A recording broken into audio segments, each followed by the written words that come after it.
देश में दो रियल हीरो हैं, सरहद पर खड़ा जवान और खेत में खड़ा किसान। किसान। सरहद पर खड़ा जवान जब जागता है तो हम लोग सोते हैं, और खेत का किसान जब जागता है तो हम लोग खा पाते हैं। दोनों हड़ताल कर दें तो तुम्हारी बिल्कुल ही हड़ताल हो गई। हाँ, सिया राम जय जय राम हो गया। तो बड़ी महती कृपा, आज की पदयात्रा लगभग अभी 8 किलोमीटर की संपूर्ण भई। हम एक दो बात कहने के लिए पदयात्रा कर रहे हैं, सुनो ध्यान पूर्वक। हो हल्ला मचाने से, नारेबाजी करने से, तालियां बजाने से भारत हिंदू राष्ट्र नहीं बनेगा। हिंदू होने पर आपको गर्व करना पड़ेगा, खुद को धीरेन्द्र कृष्ण शास्त्री बनना पड़ेगा। आप कहोगे कि आप अपनी महिमा मंडन करना चाह रहे हैं, सो ऐसा कह रहे हो। नहीं, हमारा मानना है कि हिंदू राष्ट्र की बात से तालियां तो मिलती हैं और गालियां भी मिलती हैं।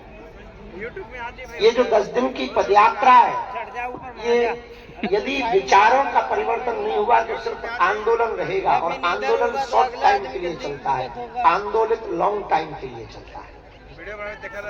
समाज को आंदोलन से ज्यादा आंदोलित होने की आवश्यकता है। आंदोलित का मतलब, जब आप यहां से घर जाएं तो ये सोच के ना जाएं कि बाबा मिल गए, हमने ताली बजाई, हमने हिंदू राष्ट्र बनाने के लिए गए थे, इतने में हलवा ना बनेगा हिंदू राष्ट्र। जब आप यहां से घर जाएं तो संकल्प लेकर के जाएं कि आप तो सनातनीय परंपरा का पालन करेंगे ही करेंगे, हिंदुत्व विचारधारा पर जिएंगे ही जिएंगे, आपसे जुड़े हुए दो लोगों को भी कट्टर सनातनी बनाएंगे। आप अपने बच्चों को कहते हो इसलिए बच्चे सुधरते नहीं, करके दिखाओ तो बच्चे सुधरेंगे। बाल्यकाल में पढ़े लिखे घराने के जितने लोग हैं वे जरा ध्यान से सुनो हमारी बात। तुम्हारे बच्चे बात क्यों नहीं मानते, सुनो। बाल्यकाल में गरीबी वाले जितने भी बच्चे होते तो उनकी ज्यादा शिक्षा भले ही ना हो, पर एक चीज बहुत अच्छी होती है, वो गेट भी खोलने जाएंगे छोटे बच्चे तो माता जी से पूछे, मैया खोल दे। हाँ खोल दे, या कह रहे है रहने दे। फ्रिज भी खोलेंगे तो पूछ के खोलेंगे, लोटा भी उठाएंगे तो पूछ करके उठाएंगे, नहाने भी जाएंगे तो पूछ करके जाएंगे। वो आदत पर जवानी और बुढ़ापे तक बनी रहती है कि कोई भी काम करेंगे तो अपने से ज्येष्ठ श्रेष्ठ जनों से पूछ करके करेंगे। लेकिन आज की ये संस्कृति ने, आज की पाश्चात्य संस्कृति ने इतना बिगाड़ दिया कि बाल्यकाल से ही बच्चों को खूब स्वतंत्रता है। तो ना तो वे बचपन में पूछा था, जवानी में जब वे लोगाई लिया उस सोनी पूछा था। बहुत सिद्धांतिक बात यह है, हम बाल्यकाल में बच्चों को संस्कार से संपन्न रख देंगे, संस्कृति से संपन्न कर देंगे, वही बालक भारत का भविष्य बनेंगे।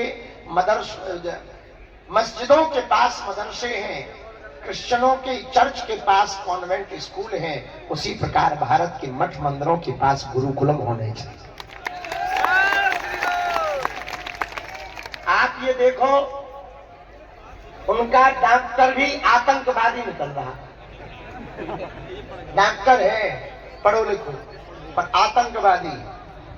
हमने एक दिन ठोका उन्हें, हम कहा अपने बच्चों को समझाओ, ठीक से पढ़ाओ, आतंकवादी न निकले, अब्दुल कलाम निकले तो रह पाओगे ठीक से। एक बात हम आपसे बहुत विनम्रता पूर्वक कहना चाह रहे, और ये पदयात्रा जोड़ने की पदयात्रा है, हिंदू एक करने की पदयात्रा है। और एकता इसलिए जरूरी है, जब मोहल्लों के कुत्तों में एकता हो सकती है तो हिंदुओं में नहीं हो सकती। हर मोहल्ले के, अब तुम लोगों को ये हो पता ना हो, हम तो गांव के आदमी हैं, हमारे मोहल्ले के तो कुत्ता हमें पता है कि ये फिक्स है, ई टोली के हैं। और काऊ दूसरी टोली को कुत्ता आ जाए तो भाई जब तक चुप नहीं होता, जब तक वो नजरअंदाज ना हो जाए। जब बताओ कुत्तों में इतनी एकता हो सकती है और हिंदुओं में ना होवे, और जिन हिंदुओं में एकता ना होवे तो समझ जाओगे उनसे भी गए गुजरी है। बात समझ आई हमारी?